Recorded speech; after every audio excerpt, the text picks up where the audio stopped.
Hello students, आज अपन बात करने वाले ग्लूकोमा डिजीज़ के बारे में, जो कि एक आई की डिजीज़ है। तो इसके बाद अपन अदर डिजीज़ भी है वो धीरे धीरे स्टार्ट करेंगे। तो आज सबसे पहले डिजीज़ अपन आई की ले रहे हैं, ग्लूकोमा डिजीज़। तो अपन पहले एक डेफिनेशन जान लेते हैं नॉर्मल भाषा में, एक्चुअली ग्लूकोमा है क्या। जैसे कि आपको स्क्रीन पर दिख रहा है, ये आई का है जिसमें ये लेंस है, और ये आपको सीलियरी बॉडी दिख रहा है, और सबसे बाहर वाला पार्ट जो आपको कॉर्निया बोला जाता है। एक्चुअली ग्लूकोमा डिजीज़ होती क्या है, जो आई के अंदर एक आईओपी पाया जाता है, इंट्राओकुलर प्रेशर, जब वो बढ़ जाता है, जैसे नॉर्मल होता है 10 से 21 mmHg, जब वो बढ़ जाता है तो उसके कारण क्या होता है, ऑप्टिक नर्व है वो डैमेज होती है, और उस डैमेज के कारण धीरे धीरे पेशेंट को ब्लाइंडनेस जैसी कंडीशन आ जाती है। तो क्या हुआ, आसान भाषा में एक्वस ह्यूमर पाया जाता है जो आगे की स्टार्टिंग में यहाँ पे। तो एक्वस ह्यूमर की वजह से क्या होता है, आईओपी इंट्राओकुलर प्रेशर बढ़ता है, और बढ़ने के कारण क्या होता है, ऑप्टिक नर्व डैमेज होती है, और उसके कारण पेशेंट को ब्लाइंडनेस की कंडीशन आती है। अब आप आगे पढ़ेंगे किस तरह बढ़ता है, क्या दिक्कत आती है, तो इंट्राओकुलर प्रेशर बढ़ता क्यों है, तो वो अपन आगे पढ़ेंगे। तो ग्लूकोमा समझ में आ गया आपको। इंट्राओकुलर प्रेशर बढ़ता है यहाँ पे आई के आगे चेंबर में, जिसको अपन एक्वस ह्यूमर कहते हैं। उसकी दिक्कत होती है, जब वो बढ़ता है तो इंट्राओकुलर प्रेशर को और बढ़ाता है। जैसे 10 से 21 mmHg होना चाहिए, तो 21 mmHg से ऊपर हो जाता है, तब ये दिक्कत होती है। तो नेक्स्ट अपन देख लेते हैं। अब ये देखिए, अब आपको मैं पूरा आई का एक एनाटॉमी बता देता हूँ, जो खास करके डिटेल में ना हो, कि थोड़ा बहुत आपको समझ में आने के लिए। तो सबसे पहले आपको ऊपर देखिए एंटीरियर सेक्शन है, और इधर पोस्टीरियर सेक्शन है। अब जो ग्लूकोमा बीमारी है वो एंटीरियर सेक्शन की है, पर पोस्टीरियर सेक्शन में आपको इसलिए बता रहा हूँ ताकि आपको समझ में आ जाए। ये एंटीरियर सेक्शन है जो कि फिल्ड विथ एक्वस ह्यूमर से होता है, और जो पोस्टीरियर होता है वो विट्रस ह्यूमर से होता है। ये विट्रस चैम्बर है। और ये देखिए, अब एंटीरियर सेक्शन क्या होता है, दो चैम्बर होता है। एंटीरियर चैम्बर जैसे कि आपको ये दिख रहा है ये वाला, और पोस्टीरियर चैम्बर जो यहाँ पे ये लेंस के आगे वाला। अब ये क्या होता है, ये आपका सबसे बाहर वाला कॉर्निया, और यहाँ पे ये है आइरिस, ठीक है, और ये लेंस है जो आपको ये दिख रहा है। अब होता क्या है, यहाँ पे एक्वस ह्यूमर सीक्रेट होता है, जो कि कौन करता है, एंटीरियर चैम्बर में होता है। अब सीक्रेट कौन करता है, ये सीलियरी होती है, सीलियरी बॉडी ये सीक्रेट करती है। अब ये होता किस लिए, स्ट्रक्चरल सपोर्ट के लिए। जैसे आपको अभी एनाटॉमी समझ में आएगी, ये नॉर्मली ऐसा होता है। अब नेक्स्ट देखिए आप, यहाँ पे ये होता है सीलियरी बॉडी। देखिए, ciliary epithelium secrets aqueous humour provides structural support. जो ये सीलियरी बॉडी होती है, यहाँ से ये देखिए, यहाँ से ये एक्वस ह्यूमर सीक्रेट करती है, एक्वस ह्यूमर सीक्रेट करती है, जो यहाँ से ये फ्लो करता है इस तरह से, और यहाँ पे ट्रेबेकुलर मेशवर्क होता है, जिसके आप नेक्स्ट देख पा रहे हैं। ये देखिए, ये सीलियरी एपिथेलियम में secrets aqueous humour provides structural support. यहाँ से ये सीक्रेट होता है जैसे जैसे यहाँ से धीरे से, और आई को सपोर्ट करता है जैसे लेंस वगैरह को।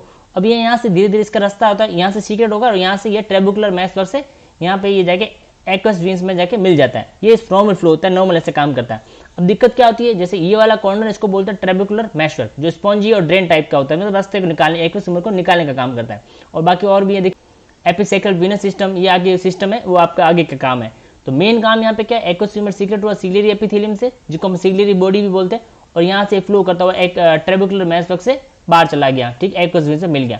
अब ये नॉर्मली होता है। अब बीमारी कैसे होती है, जैसे कि आप देख पा रहे हैं, यहाँ पे ये फ्लो तो हो रहा है, या फिर ज़्यादा फ्लो हो रहा है, या फिर यहाँ पे दिक्कत आती है। जैसे अब मैं आपको आगे दो चीज़ बताऊंगा। जैसे आपको दिख रहा है ड्रेनेज सिस्टम ब्लॉक, जो भी नॉर्मल रास्ता है या ब्लॉक हो जाता है, या फिर ये ज़्यादा यहाँ पर सीक्रेट होने की वजह से, जैसे नॉर्मल फ्लो होता था, अब सीक्रेट ज़्यादा हो रहा है तो फ्लो कम होने लग गया, फ्लो कम हो गया ना। जैसे सीक्रेट तो नॉर्मल रेट से हो रहा था, पर सीक्रेट ज़्यादा हो रहा है, तो उसके कारण भी यहाँ पे बहुत ज़्यादा इकट्ठा होने के कारण भी प्रेशर क्रिएट होता है, जो कि 21 mmHg से बढ़ जाता है।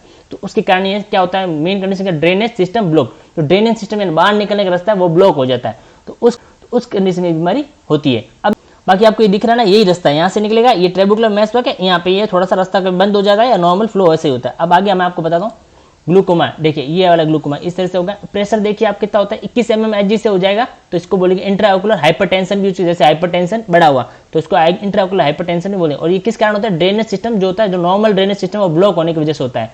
तो ये प्रेशर जितने ज्यादा होगा, 21 mmHg से ज्यादा होगा, तो ये कंडीशन क्रिएट होगी, इसको बोलेंगे ग्लूकोमा। यहाँ पे मैं आपको एक बार पैथोलॉजी समझा देता हूँ। ये ग्लूकोमा है, ड्रेनेज सिस्टम ब्लॉक हो गया, फिर क्या हुआ, इंट्राओकुलर हाइपरटेंशन बढ़ा, जो कि 21 mmHg से है। उसके कारण क्या हुआ, ऑप्टिक नर्व डैमेज होगी, और उसकी वजह से अपन को क्या होता है, विजन लॉस होना स्टार्ट हो जाता है। पहला पेरिफेरल होगा, जो साइड की, पेरिफेरल यानी साइड में, जैसे अपन किसी चीज को देखते हैं तो साइड की चीजें भी अपन को साथ में दिखती है। तो इस कंडीशन ग्लूकोमा वाले मरीज में क्या होगा, सेंटर का तो दिखेगा, जैसे कोई आप सुराग में से देख रहे इस तरह से दिखेगा, जैसे इसको हिंदी में मोतिया बिंद बोलते हैं, काला मोतिया भी बोलते हैं। तो सुराग जैसे दिखे, साइड वाला कुछ भी नहीं दिखे, पेरिफेरल विजन लॉस होगा सबसे पहले। अगर आप इसको ढंग से सही नहीं करते हो, इलाज नहीं करवाते हो, तो फिर जाके सेंट्रल विजन भी लॉस होता है। मैं आपको दो टाइप बताऊंगा, दो टाइप के होता है ग्लूकोमा, एक ओपन एक क्लोज। तो किस तरह के होते हैं अपन आगे देखेंगे। अब मैं पहला टाइप बता रहा हूँ, ओपन एंगल ग्लूकोमा। दो टाइप के होते हैं खास करके, और भी अदर होते हैं, पर अपन खास करके पढ़ रहे हैं ओपन एंगल ग्लूकोमा, जो कि मोस्ट कॉमन है। इसमें क्या होता है, ये देखिए, ये सीलियरी बॉडी है, इसमें आपको ये एंगल बहुत ज्यादा दिख रहा है, और यहाँ से ये लेंस के पास में भी जगह बहुत ज्यादा दिख रही है, इसलिए इसको एंगल ओपन बोल रहे हैं। इस कंडीशन दिक्कत क्या होती है, धीरे धीरे यहाँ से एक्वस ह्यूमर सीक्रेट हो रहा है, पर यहाँ ट्रेबुकुलर मैस है, यहाँ पे जो फ्लो है वो बिल्कुल कम है, स्लो है एकदम, मतलब जैसे कि ब्लॉक हो गया है। तो इसको एंगल तो ओपन है, पर यहाँ पे जो फ्लो होता है, जो वीन्स में आगे जाना चाहिए एक्वस वीन्स में, वहाँ पे धीरे धीरे जाता है, बहुत स्लोली जाता है। जैसे कि देख स्लो क्लॉगिंग यानी धीरे धीरे ये रास्ता बंद होने लग जाता है, जाएगा फ्लो होगा, ऐसा नहीं बिल्कुल बंद हो जाता है, स्लो क्लॉगिंग हो जाएगी, धीरे धीरे धीरे ये बंद हो जाएगा। तो धीरे धीरे बंद होने से क्या होगा, यहाँ पे एक्वस ह्यूमर एक्स्ट्रा इकट्ठा होता ही जाएगा, यहाँ से सीक्रेट होता जा रहा है, पर यहाँ से बाहर नहीं जा पा रहा है, जहाँ ट्रेबेकुलर मैस वर्क है, यहाँ से धीरे धीरे क्लॉगिंग हो जाएगी, स्लो क्लॉगिंग यानी क्लॉगिंग यानी रास्ता बंद हो जाना। तो इससे क्या होगा, पीछे की तरफ यहाँ पे प्रेशर क्रिएट होगा, जहाँ से ऑप्टिक नर्व डैमेज होने लग जाएगी, फिर पेशेंट को दिक्कत आने लग जाएगी, जो कि है ग्लूकोमा की कंडीशन। तो यहाँ से ओपन एंगल का मतलब समझे, यहाँ से रास्ता एंगल बहुत बड़ा है, ठीक है, पर दिक्कत कहाँ आ रही है, यहाँ पे आ रही है, और यहाँ से भी देखिए आप एंगल खुला है।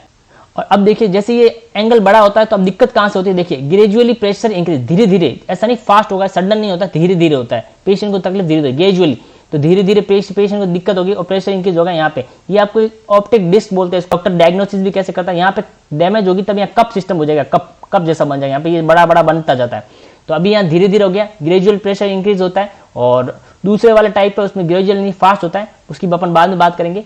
तो यहाँ पे ध्यान रखिएगा, यहाँ स्लो क्लॉगिंग होती है, धीरे धीरे यहाँ रास्ता बंद हो जाएगा और धीरे धीरे यहाँ पे प्रेशर इंक्रीज होगा, रास्ता जाने का तो है पर धीरे धीरे जाता है, तो उसने पेशेंट को इनिशियली पता नहीं चलता, पर प्रेशर इंक्रीज होता रहता है। इसको बोलते हैं ओपन एंगल ग्लूकोमा, जो कि सबसे मोस्ट कॉमन है, आमतौर पर देखा जाता है।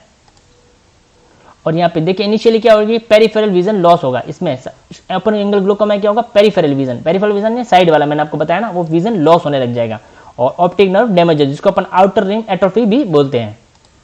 और ये फिर ऑप्टिक नर्व डैमेज हो गई, और फिर धीरे धीरे क्या होगा, जैसे ऑप्टिक नर्व डैमेज पहला पेरिफेरल विजन लॉस हुआ, उसके बाद हो जाएगा सेंट्रल विजन लॉस, तो इसके बाद पेशेंट पूरी तरह से अंधा हो जाता है, इसको ब्लाइंडनेस बोलते कंडीशन आ जाती है। तो पहला पेरिफेरल विजन लॉस होगी, फिर सेंट्रल विजन, और ये सब अभी मैं आपको जो बातें बता रहा हूँ सब ओपन एंगल की है, जैसे आपको दिख रहा है यहाँ पे ये ओपन एंगल की है, पहला पेरिफेरल विजन लॉस होता है, और इसमें सब कुछ धीरे धीरे होता है, फास्ट नहीं होता, मतलब पेशेंट अचानक से पता नहीं चलता, ऐसा नहीं, धीरे धीरे होता है, ठीक है।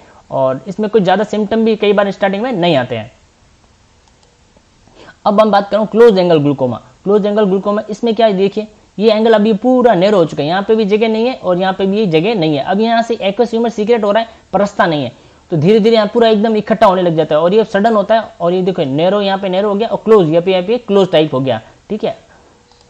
अब ये देखिए ये जैसे क्लोज हो गया, और ड्रेनेज यहाँ से क्या हो गया, यहाँ से पूरा एक्वस ह्यूमर बन रहा था ब्लॉक हो गया, एंगल बिल्कुल टू स्मॉल हो गया, तो अब क्या होगा, रेपिड प्रेशर बिल्डअप होगा, बहुत ज्यादा तेजी से होगा प्रेशर बिल्ड, और लेंस है ना आइरिस के अगेंस्ट पुश करने लग जाएगा। और इसमें दिक्कत क्या आती है, सबसे पहले सिम्टम आई पेन हो जाएगा, रेडनेस आएगा, ब्लरी विजन होगा, हेडेक होगा, नोजिया होगा, और विजुअल हेलोस, इस तरह की कंडीशन होगा, और इसमें जल्दी सब कुछ जल्दी होता है, और प्रेशर क्या रैपिड बिल्ड होता है, क्योंकि एंगल ही क्लोज हो गया सबसे पहले धीरे धीरे यहाँ सीक्रेट होता था, जाने का रास्ता भी था, पर अभी क्या एंगल बंद होने की वजह से एकदम संकरा भी हो गया सब कुछ, और जो एक्वस ह्यूमर और ज्यादा सीक्रेट होने लग जाता है, और कई बार ये भी दिक्कत होती है, यहाँ सीक्रेट ज्यादा हो रहा है पर रास्ता पूरी तरह से ब्लॉक हो जाता है, तो ये रैपिड प्रेशर बिल्ड होता है, मतलब बहुत तेजी से होता है, और एक बार ड्रेनेज भी पूरा ब्लॉक हो जाता है, तो इस तरह से होता है। और यहाँ ऑप्टिक नर्व, और इसमें सबसे ज्यादा सिम्टम कैसे आते हैं, आई पेन, रेडनेस, उसमें नहीं आता, उसमें धीरे धीरे लास्ट कंडीशन तब आते हैं, पर इसमें अचानक से सब आने लग जाते हैं।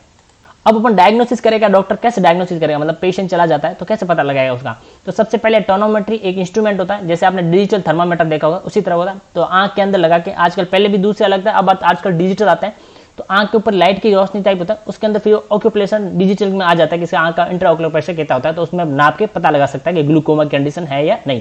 और दूसरा होता है विजुअल फील्ड टेस्टिंग, इसमें पेशेंट को 2 हाथ होता है, सीधा बैठा देंगे, 2 हाथ दाएं और बाएं वाले उसको दूर दूर रखेंगे, उसको पता करेंगे आपके दोनों हाथ दिख रहे हैं, सेंटर का दिख रहा है या पेरिफेरल दिख रहा है, वो सेंटर और पेरिफेरल की जो विजुअल फील्ड, मतलब पेशेंट कितना साइड का देख पा रहा है वो चीज पता करने के लिए इसको बोलते हैं विजुअल फील्ड। यानी आप किसी खेत में खड़े हो, एक गाय सेंटर में खड़ी है, उसके साइड का खेत या और गायों को आप देख पाते हो नहीं, इस तरह का वो चीज होती है, उसको बोलते हैं विजुअल फील्ड टेस्टिंग। और फिर बाद में देखते हैं ऑप्टिक नर्व डैमेज होती है, उसमें अपन डायरेक्ट ऑब्जर्वेशन भी करते हैं, जैसे रेडनेस वगैरह होती है, जहाँ बाहर से भी देख सकते हैं, और इमेजिंग भी कर सकते हैं, जो इंस्ट्रूमेंट वगैरह से या फिर जो बड़े बड़े इंस्ट्रूमेंट होते हैं उनसे कर जाते हैं। अब देखते हैं क्या है ऑप्टिक नर्व डैमेज, जैसे मैंने आपको देखा नॉर्मल ऑप्टिक डिस्क टाइप होती है, अब इसमें क्या होगा, कपिंग वाला बन जाएगा, ये देखिए आपको ये दिख रहा है, ये कपिंग हो रहा है, मतलब ये बहुत ज्यादा अंदर से सुराख टाइप हो रहा है, कप टाइप बन रहा है, तो ये जैसे किसी कंडीशन में दिख जाए तो समझ जाना चाहिए ऑप्टिक नर्व डैमेज हो रही है। इसके बाद ये से पेरिफेरल विजन फिर सेंट्रल विजन लॉस होना लग जाएगा, ये नर्व डैमेज हो रही है, तो जैसे ही डॉक्टर के पास जाओगे तो ये जैसे देखते हैं यहाँ पे कप बनना लग जाएगा, जिसको अपन कपिंग बोलते हैं, तो उसके अंदर ये इधर वाली जगह को बोलते हैं ऑप्टिक डिस्क, पर इसमें जैसे कपिंग वाली कंडीशन आ जाती है तो मतलब आपकी नर्व डैमेज हो रही है। अब ट्रीटमेंट कैसे करेंगे, तो सबसे मेन ट्रीटमेंट है लो प्रेशर को कम करना। तो मेडिकेशन लो प्रेशर को कम करना, decrease production of aqueous humour. तो कैसे करेंगे, जैसे मैंने बताया कई बार ज़्यादा होता है किसी और कंडीशन के कारण, तो उसमें beta adrenergic receptor antagonist, carbonic anhydrase inhibitor, ये जो कि एक्वस ह्यूमर के डिक्रीज करती है। और इंक्रीज आउटफ्लो, मतलब बाहर से जहाँ ट्रेबुकुलर मैशवर्क है वहाँ से आउटफ्लो को और ज़्यादा करना है, तो वहाँ पे देते हैं प्रोस्टाग्लैंडिन एनालॉग, ये देते हैं वहाँ पे। अगर दोनों करना है, जो अपने प्रोडक्शन भी कम करना है और फ्लो भी ज़्यादा करना है, तो दोनों के लिए आप अल्फा एड्रेनर्जिक एगोनिस्ट दे सकते हैं। तो ये सब ट्रीटमेंट है।